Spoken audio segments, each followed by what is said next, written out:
Hey guys, it's Steve from the Fat Life Project. Welcome or welcome back. You are watching this because you are thinking of planning a trip to South Korea. In fact, you may or may not have watched my previous video on tips for first-time visitors in Seoul, South Korea. And this is kind of a part 2 to that video, as there has been several Korea travel updates that have happened since that first video that was filmed back in January 2024.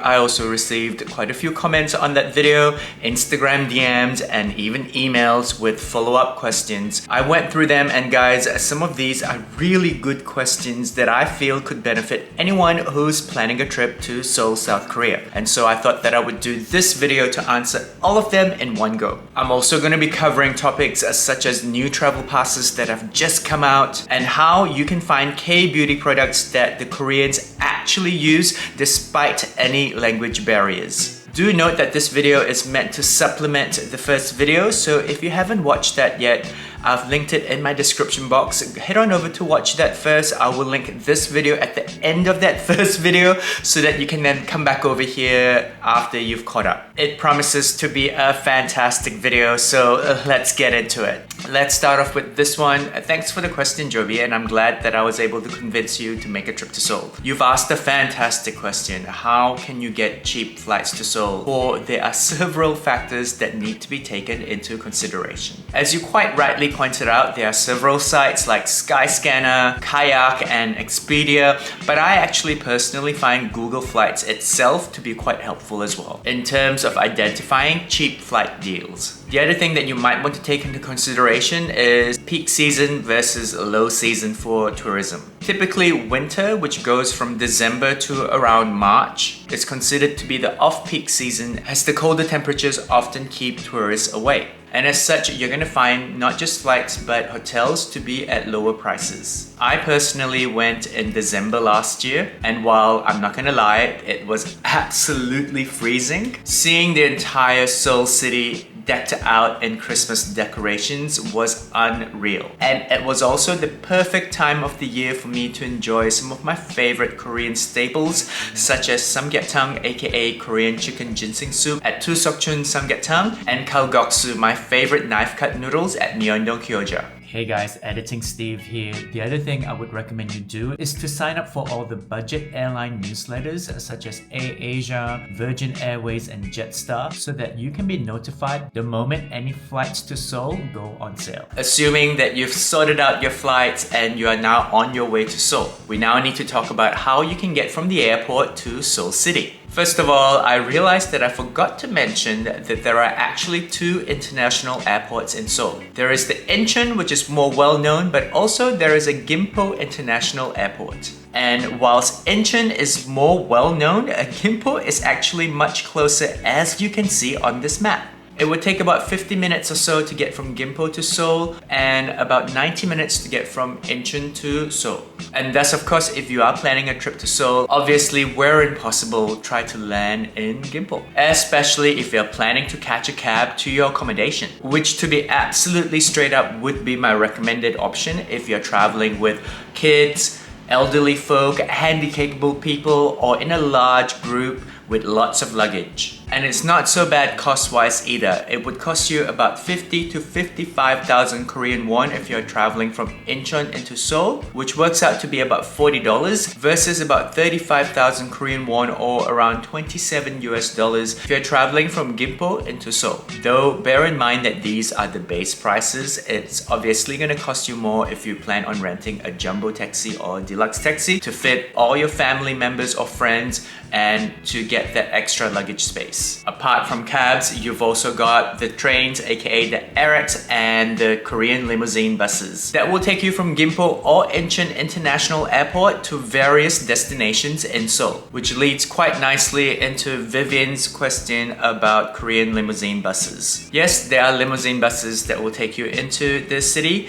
It will take you about 60 to 80 minutes. You can buy tickets for these buses at the designated booths that you will find at the arrival halls. They look like this. They also accept cash, major credit cards, and T-money. There are 4 airport bus operators, as you can see here. I've placed this list with the websites also in my description box. So you can go on ahead to the websites to check for their timetables to see if there is a bus route that suits your arrival time. The cost, no matter which limousine bus operator, would be around 18,000 Korean won, aka around 13 US dollars. Your other option would be the Airport Railroad Express trains, aka the AirEx, which costs around 4,150 to 4,750 won each way. Though this cost is covered if you have a Discover Seoul Pass or a WOWPass airport package, which I've broke down previously in my Korea travel card comparison video. I've linked that in my description box if you want to go check that out. Not to worry if you don't have them though, you can purchase the AirEx tickets directly upon arrival at the airport, or you can even ride these AirEx trains using your WOWPass or T-Money card if you have one from your previous trip. In fact, my personal choice in terms of travel passes is the WOWPass, so much so that I actually did a whole video covering it previously, and this was probably one of the most frequently asked questions, and quite understandably I have to say, because it is one of the most confusing parts of this card. So let's talk about it. I think the best way to explain this is that the WOWPass actually has two separate functions. One is as a cash card and one is as a T-Money pass. And the balances for both of these functions are actually separate, as you can see here. The WOWPass balance pertains to the cash card capabilities of the WOWPass. Topping up the WOWPass balance allows you to use the card wherever credit cards are accepted in South Korea. You can top up this balance at any of the WOWPass kiosk machines located at any subway station. They look like this, and you can top it up using your own local currency, Korean won, or even your own overseas credit card. You can even top up this balance via the WOWPass app. However, in order to be able to ride the subways and trains in South Korea, you need to top up the T-Money balance of the WOWPass. And you can only do this using Korean won cash via the top-up machines that look like this at any one of the subway stations. And so yes, Isadora, you can use this credit card at any of the Korean convenience stores, Olive Young, and wherever credit cards are accepted. Another benefit of this WOWPass is that you can actually withdraw money from your WOWPass balance as Korean won cash in the event that you do need it, which leads quite nicely to Audrey's question here about withdrawing using the WOWPass. The answer is yes. And you can do this via any of those WOWPass kiosks that look like this at the subway stations. The minimum amount for withdrawal, I believe, is 100,000 Korean won, and you will be charged a withdrawal fee of 1,000 won, which was, by the way, something that I missed out in mentioning in my WOWPass video, so thanks for asking the question, Audrey. Speaking of things that I neglected to mention, thank you for the question, Honest Monkey. Yes, there is an expiry date on the WOWPasses. It expires 6 years from the last time you topped it up. But not to worry, let's say your WOWPass has expired and you're making a return trip to Seoul. All you need to do is to go to, again, the WOWPass kiosk machine, enter the card, and follow the steps to be reissued a card with your original balance on it. You will need to verify your identity via the WOWPass app, so do make sure that if you did purchase a WOWPass physical card, to link that WOWPass card to a WOWPass account in the app. It is fairly easy to do. I've included the steps in my description box. If you do just wish to exchange cash as you go, you may be on the lookout for money exchanges in Korea. So thanks Azuro for your question. Yes, you can find money exchange counters pretty much anywhere in South Korea, especially if you're in the high tourist areas such as Myeongdong. Though bear in mind that WOWPass does offer you that capability to exchange money from your local currency into Korean won. They claim to offer competitive rates. If you do create an account within the WOWPass app, you can go on ahead into the app to suss out the exchange rates in there. I would also encourage you to go to your local bank and check out the exchange rates there to make a comparison. Of course, you also have the other option to get a credit card that doesn't incur overseas transaction charges, such as like a Revolut. So I would definitely recommend looking into the exchange rates from your home currency into Korean won for each of these options before deciding which is the best for you. For me personally, I found my local bank to have the best exchange rates, so I actually exchanged my Korean won in cash prior to my trip to Seoul. But speaking of the T-Money and WOWPass, there's also been a few new exciting additions to the Korea Travel Pass selection. If you plan on doing a lot of sightseeing, the Discover Seoul Pass is the way to go,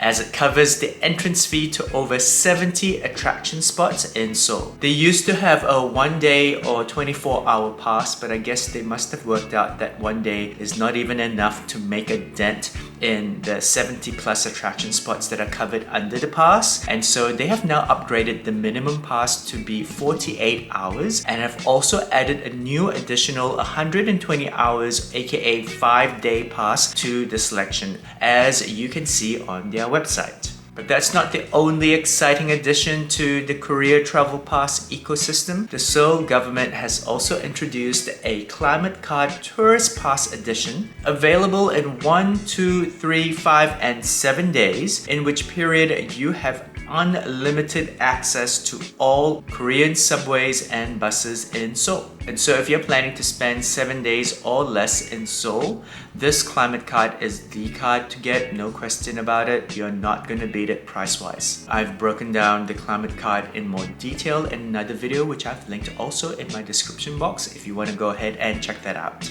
Can I use credit cards for public transport? Excellent question, Seoul Kim. As of the writing of this video, you cannot use credit cards to tap into subways and buses. You would still need a public transportation card. Speaking of tourist attraction spots, Mayuki here also has an excellent question. Whilst there are no official sources that tell me if any of the attraction spots are open on the 1st of January, the 1st of January is obviously a public holiday in Seoul, so I would not recommend planning any sightseeing if you do happen to be there on that particular date. To do a tour or to not do a tour in Seoul? This is an excellent question by Edna Tamayo. I personally pre-planned everything prior to my trip and did not book any tours. However, I can see the value of booking a tour in some instances. Like for example, when I checked out the Namdae Moon Market, I certainly saw how easy it was to get lost, and I was also faced with a lot of language barriers when communicating with the locals. Additionally, planning a trip with your family members or a large group of friends can be quite stressful. So I would recommend mixing it up, aka buying tickets and going to some stuff without tours, but also fitting in some guided tours so you can cover some spots more effectively. A prime example of this, since we're talking about the Namdae Moon Market, is that there is actually a Namdae Moon Market tour on Klook. As you can see here, there are quite a few different tour packages to different attraction spots. Simply pick out the ones that you want to do and then just freestyle the rest of your time in Seoul. Google Maps is a fantastic app to use anywhere else in the world, but when you're in Korea, you need to chuck that away and use Naver Maps. I personally use Naver Maps all the way in my multiple trips to Seoul because I found a lot of the places that I wanted to go to were actually not listed within Google Maps. But Naver Maps is in Korean. How can I use it, Steve? Well, here's how you can change it to English. Simply head on over to the app, click on the 3 vertical stripes on the left, locate the wheel button, scroll on down and locate Hangugo, aka Korean. Click on that and change the app language to English. And there you go, the app is now in English. And that map question leads quite nicely into this next question here,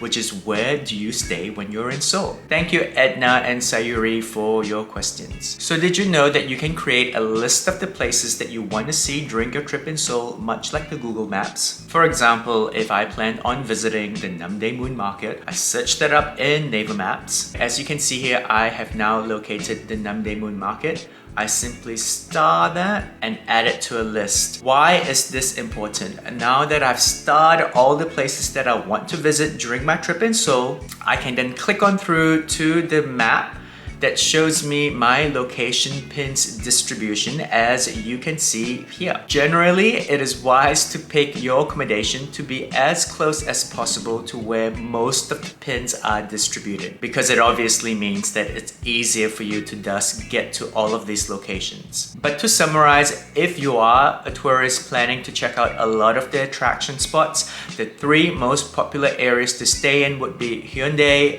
Gangnam, and Myeongdong. Once you've identified where you want to stay, simply head on over to websites like Expiry and search for a hotel that best suits your budget. I would just say to make sure that the hotel is within walking distance to a major train station. Are the subway stations and public transport accessible to elderly folk or handicappable people? Hi Dean, thank you for such an excellent question. I have done some research and can indeed confirm that all the major subway stations in Seoul are indeed equipped to accommodate elderly folk. Elevators are available at the majority of stations, especially at main stations like the Seoul station. There are often 2 or more elevators at each station, one between the street and the ticketing area, and one between the ticketing area and the platforms. And also priority seats are available on both buses and subways. In my personal experience, Koreans strictly abide by these rules, and as such, you will always find these seats empty, even in peak travel periods. Of course, provided there are no other elderly, handicappable, or pregnant women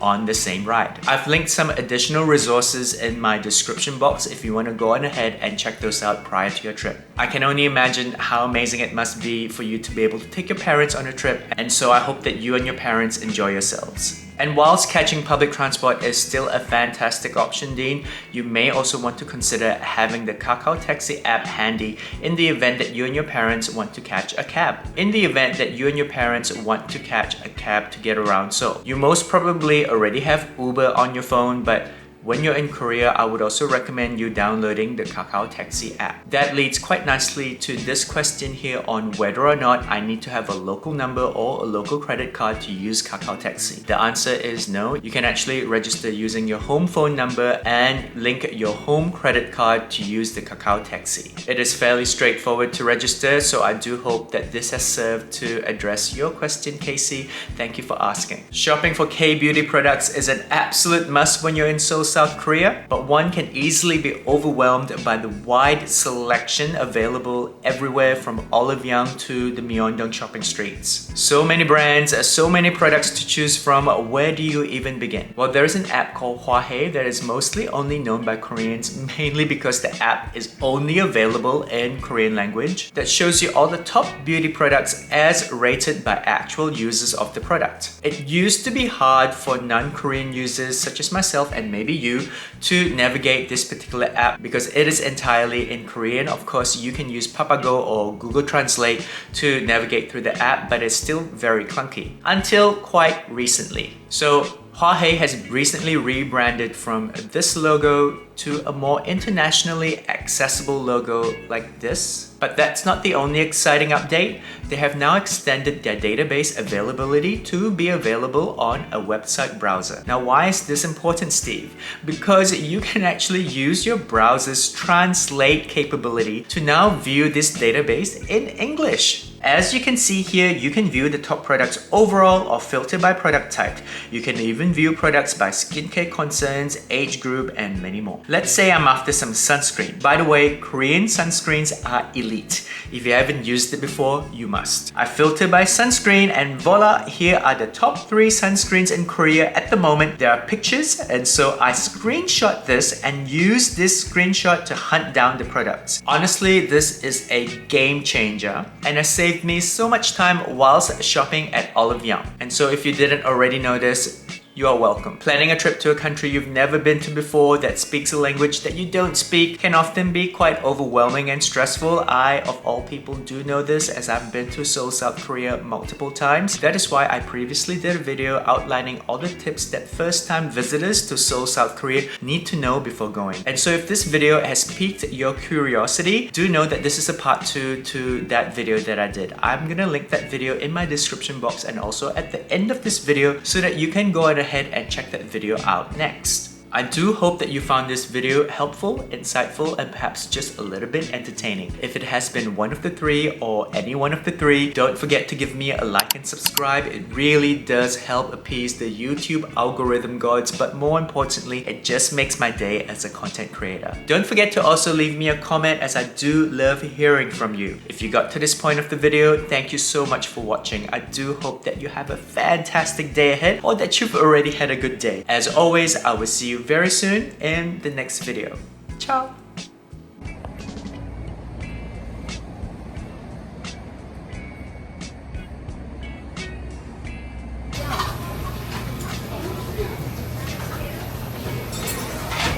got all the same store.